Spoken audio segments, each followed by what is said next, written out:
ठीक है, सबसे पहले आपका सिलेबस देखते हैं। ये है फाउंडेशन आर्ट का सिलेबस। ठीक है, तो इसमें 4 यूनिट्स हैं, unit 1, unit 2, unit 3 and unit 4। सबसे जो बेसिक्स हैं, visual and creative development of an artist, demonstration and lectures on required skill for an artist, difference between seeing and observing. ठीक है, visual elements of art, form, shape, line, colour, space and texture. ठीक है, तो जितना भी हमारा visual art है या फाउंडेशन आर्ट है, ये इन 6 और एक इसमें और ऐड होता है, 7 एलिमेंट्स को डाल के बनता है। मेनली ये 6 एलिमेंट ही है, form, shape, line, colour, space and texture, और एक वैल्यू रहता है। ठीक है, कि वैल्यू कितनी रखनी है कलर की। और एक ये है difference between seeing and observing. आप में से मुझे बताएगा कोई सीइंग एंड ऑब्जर्विंग में क्या डिफरेंस रहता है? एनीवन, कोई भी आंसर करना चाहता हूँ?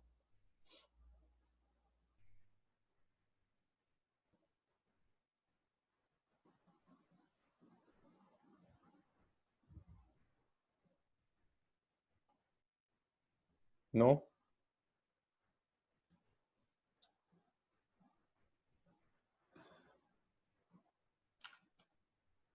सब लोग अपने आप को अनम्यूट कर लो, मैं कुछ पूछना चाहता हूँ आपसे। अच्छा, मुझे ये बताओ, जो व्हाट्सएप का लोगो होता है, किसी ने फोन नहीं देखना, फोन को स्क्रीन है, अपने कैमराज ऑन करो सबसे पहले, सो आई कैन सी यू कि आप अपना फोन ना देख रहे हो।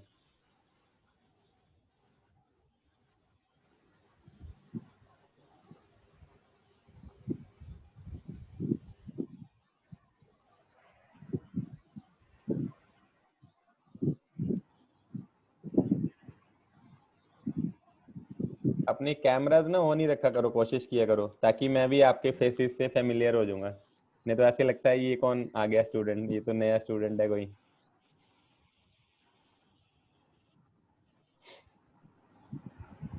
अच्छा, मुझे ये बताओ, जो सुनीता, आप बताओ, जो व्हाट्सएप का लोगो होता है, उसके एक साइड पे एक एरो सा बना होता है, वो अगर आप अपना फोन देखो, फोन देखना नहीं है अभी, पर वो जो एरो होता है एक सर्कल पे, वो लेफ्ट साइड होता है जब आप देखोगे आपकी, या राइट साइड होता है?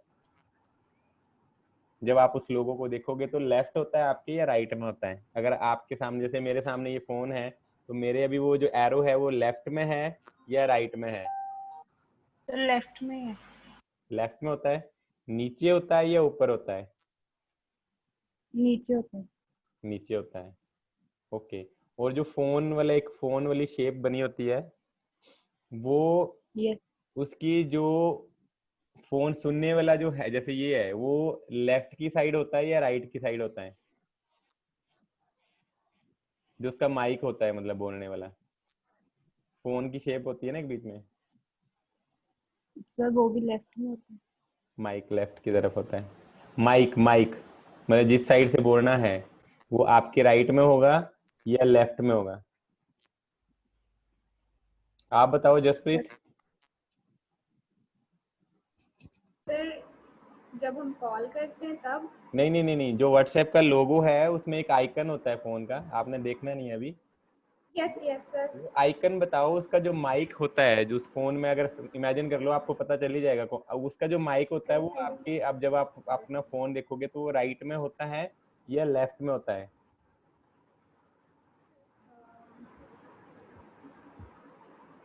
सर लेफ्ट में होता है। माइक। Sir yes. ओके। और करणवीर, तुम बताओ, जो व्हाट्सएप में एक फोन का आइकन बना होता है, उसका जो माइक होता है, जब आप अपना फोन देखोगे, जैसे मैंने ये फोन पकड़ा हुआ है, वो आपके लेफ्ट में होगा उसका माइक या राइट में होगा mic? Maybe left, sir. Okay. अब देखो, ये कहने का क्या मकसद था, मैं आपको ये व्हाट्सएप का लोगो दिखा रहा हूँ, आपको दिख रहा है? या मैं इस पे फोन ओपन कर लेता हूँ, रुको, गूगल पे।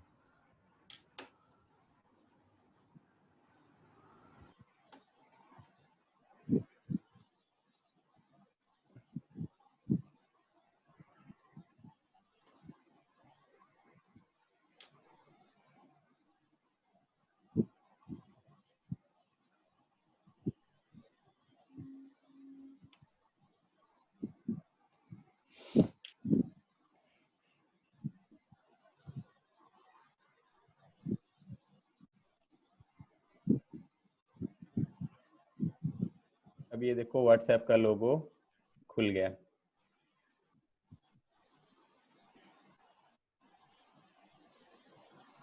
अब इसका माइक ये है, यहाँ पे है ना माइक, ये जहाँ से बोलते हैं, मतलब समझ रहे थे ना आप? ये मेरी बात समझ रहे थे मैं क्या चीज कह रहा था? ये वाला माइक, ये वाला सुनने वाला रिसीवर है और ये माइक है जहाँ से बोलेंगे। ठीक है, ये लेफ्ट को है या राइट को है अब आपकी साइड? अब बताओ। हाँ हाँ, राइट को है। राइट को राइट है को ना? है। तो आपने भी, जसप्रीत ने भी लेफ्ट बोला, सुनीता ने भी लेफ्ट बोला और करणवीर ने भी लेफ्ट बोला। और ये लोगो आपने मतलब ऑन एन एवरेज शायद 1 लाख बार आप ये लोगो देख चुके होंगे आज तक, शायद ये ज्यादा ही, दिन में आई थिंक 50-100 बार तो कहीं नहीं गया सबका, कि नहीं? इतना एवरेज होगी 15 या 100 टाइम्स। और आपने ये अच्छा था कि आपने ये आइकन जो है इसका, ये एरो बना हुआ है, ये नीचे की तरफ बताया और लेफ्ट साइड बताया। कई बार स्टूडेंट्स को ये भी ध्यान में नहीं होता है, अगर आपने अच्छे से नहीं देखो, राइट या लेफ्ट या आइकन ऊपर होता है। ये फर्क होता है सीइंग एंड ऑब्जर्विंग में। आप इस लोगों को सिर्फ देखते हो, कभी आपने ऑब्जर्व नहीं किया होगा कि इसका जो माइक है ये राइट की तरफ है या लेफ्ट की तरफ है, या एरो कहाँ है, इसके बाहर बॉर्डर कितना है, या ये शेप थोड़ी सी यहाँ से बेंड हुई है उसके बाद ऐसे तिरछी है और फिर ऐसी है। ठीक है, ये कभी आपने इसको ऑब्जर्व नहीं किया होगा, आपने सिर्फ सीइंग, देखा देखा है, इसको ऑब्जर्व नहीं किया है। तो जब आप इस क्रिएटिव फील्ड में आ गए तो आपको चीजें ऑब्जर्व करनी पड़ेंगी। मैंने आपको पहले भी कई बार बोला है कि जो क्रिएटिविटी आती है वो चीजों को ऑब्जर्व करने से आती है। ठीक है, आप चीजों को ऑब्जर्व करोगे और फिर आपको पता चलेगा। ऐसे ही अगर आपको मैं कोई करेक्टर दूं बनाने को, आप 2D एनिमेशन कर रहे हैं और मैं आपको दूं कि आपको एक लॉयर का करेक्टर बनाना है, ठीक है, तो आप वहां जाओगे, कचहरी में जाओगे, कोर्ट में जाओगे, वहां लॉयर देखोगे अलग अलग।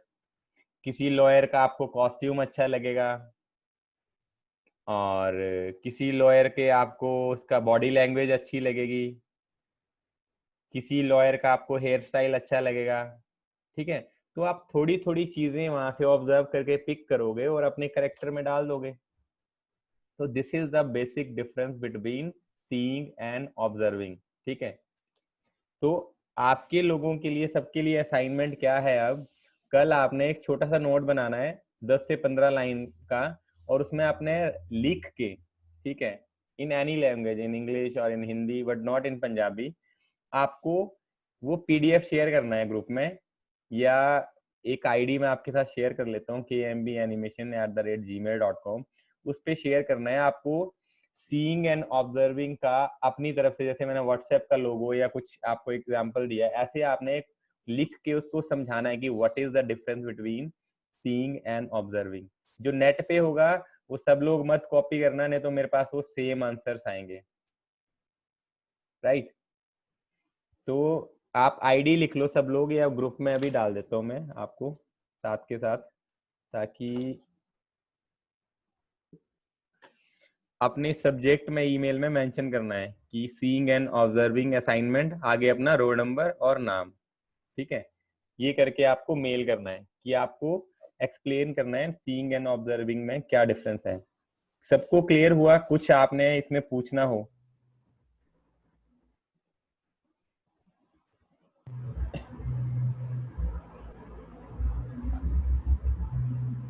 अपने कैमराज ऑन करना फिर से, जो लोग ऑन कर सकते हैं, और कोशिश किया करो कि अपने कैमराज ऑन ही रखा करो।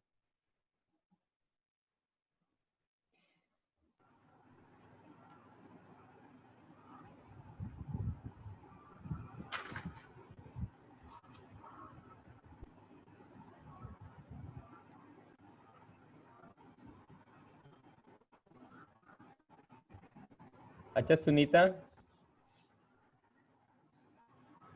Yes sir. तुम बताओ, जो तुम्हारे पीछे बेड का कुशन है, अभी देखना नहीं है, उसमें एक वो लगे हुए हैं, बटन से लगे हुए हैं, कितने बटन हैं? सर सर पूरे बेड में। काउंट नहीं किए हो ना कभी? क्योंकि जरूरत नहीं पड़ी, कभी ऑब्जर्व नहीं किया, देखा है ना?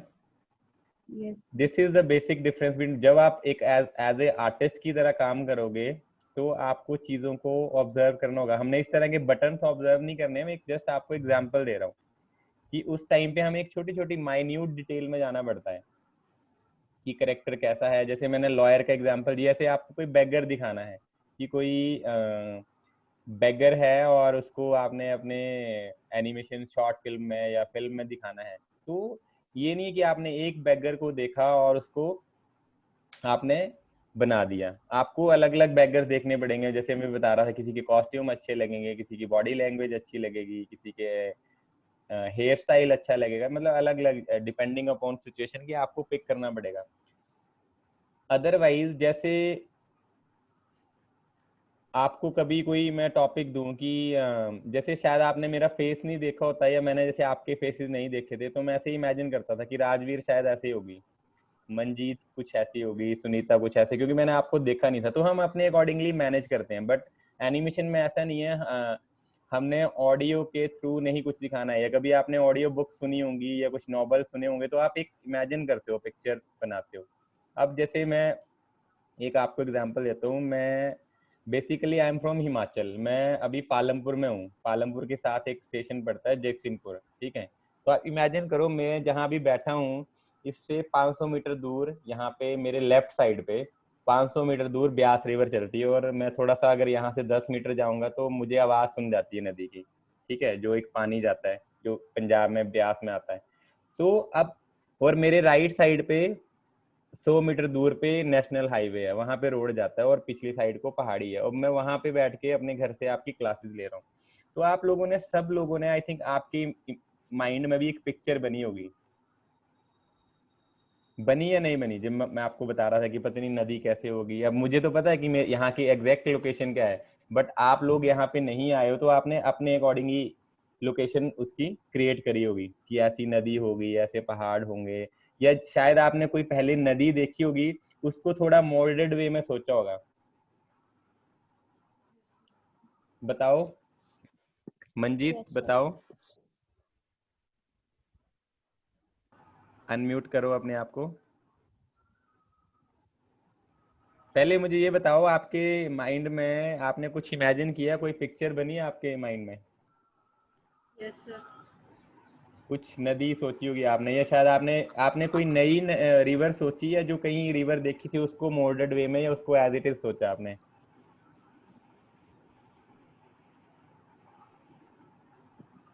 या सम टाइम हम नहीं भी सोचते हैं, कई बार पिक्चर भी नहीं बनती है। मैं एक जस्ट आपसे एक ओपिनियन ले रहा हूँ आपकी।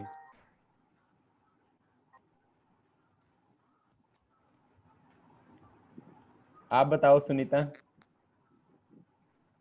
ये सर मैंने ब्यास रिवर देखा है तो वही सामने है। अच्छा, वैसी रिवर पिक्चर। आपने यहाँ पे भी, आपने ब्यास रिवर कहाँ, पंजाब में देखी है या हिमाचल यस में सर, देखी? पंजाब। ओके, ठीक है। तो फाउंडेशन आर्ट का मैंने पहले भी आपको बताया था। इसका फाउंडेशन आर्ट का जो मेन ऑब्जेक्टिव है कि हमने स्केचिंग आर्टिस्ट या ड्राइंग या कुछ, हमने पोर्ट्रेट आर्टिस्ट नहीं बनना है। हमें फाउंडेशन आर्ट क्यों करना है, हमें फाउंडेशन आर्ट क्यों सीखना है कि जब हमें कोई अपना डिजिटली फोटोशॉप में या फ्लैश में, या जो आगे आने वाले टाइम में आप 3D सॉफ्टवेयर करोगे, उस टाइम हमें कुछ अपने क्लाइंट को या हमारे कस्टमर को या कोई भी किसी को समझाने के लिए हमारे पास एक बेसिक सा स्केच करने का स्किल हो कि हम, आपका प्रोडक्ट कुछ ऐसा बनेगा, ठीक है। तो सीइंग एंड ऑब्जर्विंग में आई थिंक आपको ऑलमोस्ट काफ़ी चीज़ें क्लियर होंगी कि देखने में और ऑब्जर्व करने में क्या डिफरेंस है। तो इसका आपने मुझे मेरे साथ आज शाम तक या कल क्लास से पहले जो मैंने आपको ईमेल आईडी शेयर करी है, वहाँ पे आपने अपने एक इमेज या पीडीएफ शेयर करना है लिख के खुद से। नेट से ज़रूर देख लेना, बट ऐसा ना हो कि सबका आंसर सेम हो। कुछ उसको अपने अकॉर्डिंगली इमेजिन करके आंसर करना। अगर नहीं लिखा जाएगा, मैं आपको दोबारा से एक्सप्लेन कर दूंगा कि क्या है डिफरेंस। राइट, अब इसमें हमने और क्या करना है, ठीक है। ये एलिमेंट्स हैं आर्ट के, ठीक है। फिर पर्सपेक्टिव ड्राइंग है, पेंसिल कलर्स हैं, ठीक है। स्टडी है, स्टिल लाइफ स्टडी है कि स्टिल लाइफ स्टडी से हमें लाइटिंग एंड शेडिंग की समझ आती है। ह्यूमन ड्राइंग है, ठीक है। अब मैं आज एक चीज़ और आपको बताने जा रहा हूँ। जैसे मैंने आपको कलर्स बताए थे जो फोटोशॉप वाले कलर थे कि RGB colour, red green blue colour, और एक सीएमवाई के सियान मैजेंटा येलो एंड के स्टैंड फॉर ब्लैक। वो थे प्रिंटिंग के लिए और डिजिटल के लिए, ठीक है, कंप्यूटर के लिए। बट ऐसे ही एक दो तरह के कलर रहते हैं, एक प्राइमरी कलर और एक सेकेंडरी कलर। कभी भी आपसे कोई बात करे कि आप जो अपना डिजाइन बना रहे हो उसमें आप प्राइमरी कलर यूज कर रहे हो या सेकेंडरी कलर यूज कर रहे हो। प्राइमरी कलर रहते हैं red, yellow and blue. In traditional color theory, these are three pigments color that cannot be mixed or formed by any combination of other color. All other color are derived from these three hues. मतलब ये जो तीन colour हैं, ये तीनों colour अपने आप में ही एक कलर हैं, ये किसी कलर को मिक्स करके कलर नहीं बने हैं। ये अपने आप में एक कलर है। ये कलर को रेड के साथ मिक्स करके नहीं बनाया जा सकता ब्लू को, या येलो को किसी और कलर के साथ मिक्स करके नहीं बनाया जा सकता। ऐसे ही सेकेंडरी कलर हैं, ग्रीन, ऑरेंज, पर्पल, और भी बहुत सारे हो सकते हैं। These are the colour formed by mixing the primary colour.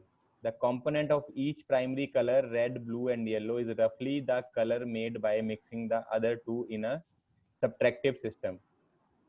ठीक है, जैसे रेड और येलो को मिक्स किया तो कौन सा कलर बनेगा?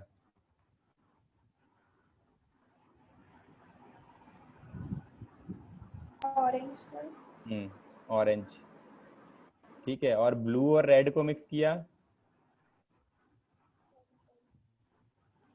Purple may be. पर्पल बनेगा। ब्लू एंड हाँ, ब्लू और रेड को मिक्स करेंगे तो पर्पल बनेगा, रेड येलो को मिक्स करेंगे तो ऑरेंज बनेगा, और ब्लू और येलो को मिक्स करेंगे तो ग्रीन बनेगा। ठीक है, आपने कभी अपने आर्ट की क्लास में आपने किया भी होगा एक्सपेरिमेंट कि जब हम कलर को मिक्स करते हैं, जैसे व्हाइट कलर में हल्का सा रेड डाल दो तो वो पिंक बन जाता है। तो ऐसे कलर को मिक्स करके बनते हैं।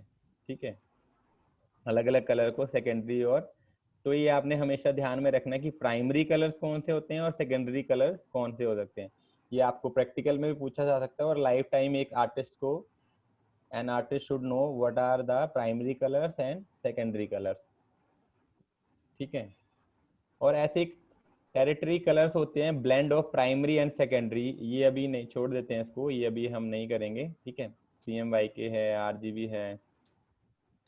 तो ये नोट्स, ये वाले जो PDF हैं, ये भी मैं आपके साथ अभी ग्रुप में शेयर कर लूंगा। ठीक है, अभी मैं साथ के साथ ही शेयर कर लेता हूँ उनको।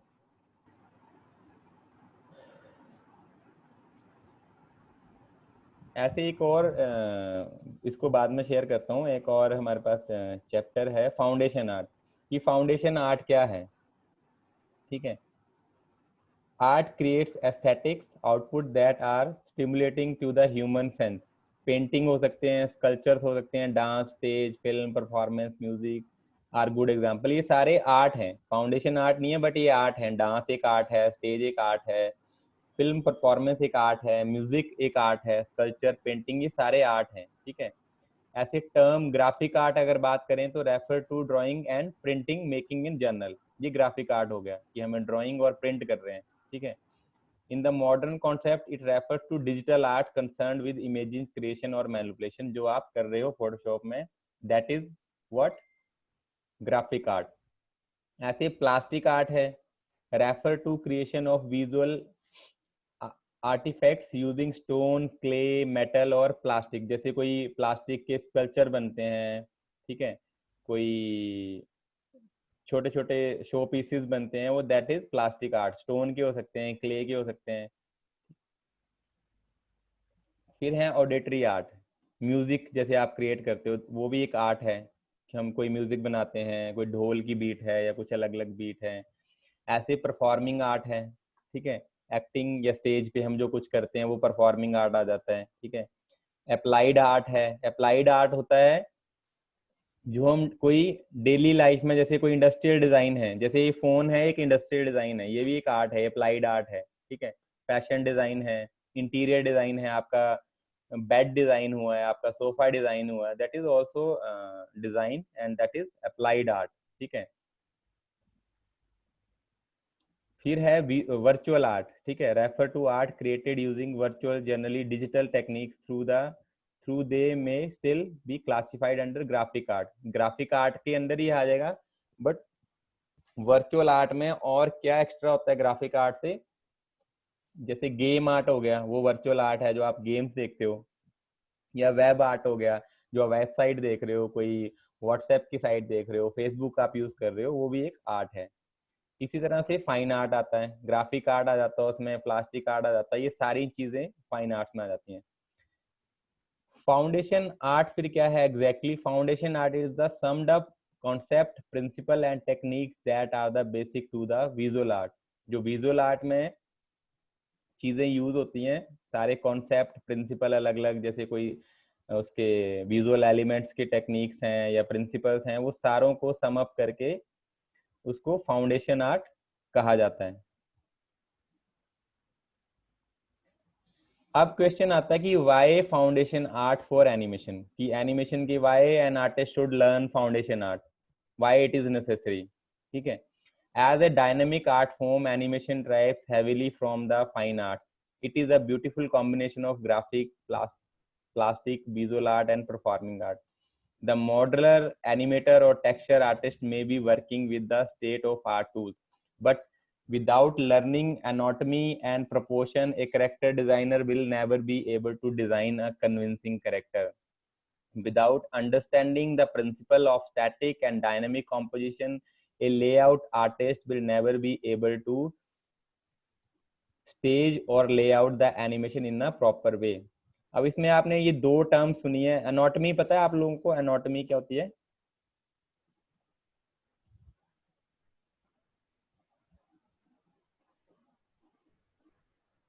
एनीवन? No, sir. जो हमारी बॉडी का स्ट्रक्चर होता है दैट इज एनाटॉमी।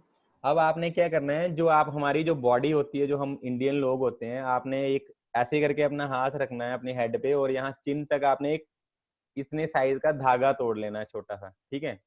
और अपने इसके बाद आपने अपनी पूरी बॉडी को काउंट करना है। आपके 7.5 हेड में हमारी बॉडी डिवाइड होती है। जितने हमारे ये हेड का साइज होता है ना, इतना, अगर इनको हम काउंट करें 1 2 3 4 5 नीचे तक हमारे 7.5 हेड बनते हैं। आप इस क्लास के बाद ट्रायल करना है घर पे, आपको ऐसे हाथ रखना है बिल्कुल स्ट्रेट, जैसे हम अपना हाइट का साइज लेते हैं, और यहाँ चिन तक आपको एक आपका ये एक हेड हो गया। फिर नीचे तक देखना 2 हेड 3 हेड 4 हेड। ये हमारा होता है रियलिस्टिक।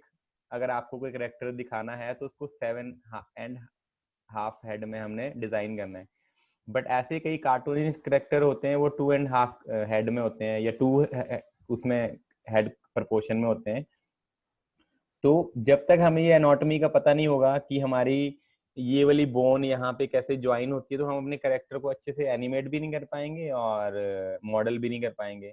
और हमें उसके प्रपोर्शन पता होने चाहिए। प्रपोर्शन मतलब कि हमारे लिप्स का साइज इतना है तो आईज का साइज कितना रहेगा, अगर हमारा फेस इतना है तो नोज का साइज कितना रहेगा, या नोज हमारे इन दोनों आईज के बीच में कहाँ होता है बीच में। ठीक है, इसके आपको प्रैक्टिकल असाइनमेंट्स भी करवाएंगे, बट जस्ट अभी आपको मैं थ्योरी पॉइंट ऑफ व्यू से ये बता रहा हूँ। ठीक है, तो ये वाला पीडीएफ भी मैं आपके साथ शेयर कर लूंगा, और जो दूसरे वाला है प्राइमरी और सेकेंडरी कलर वाला, वो भी पीडीएफ आपके साथ शेयर कर लूंगा। और जो वीडियो रिकॉर्डिंग है इसका वीडियो लेक्चर भी मैं आपके साथ शेयर कर लूंगा।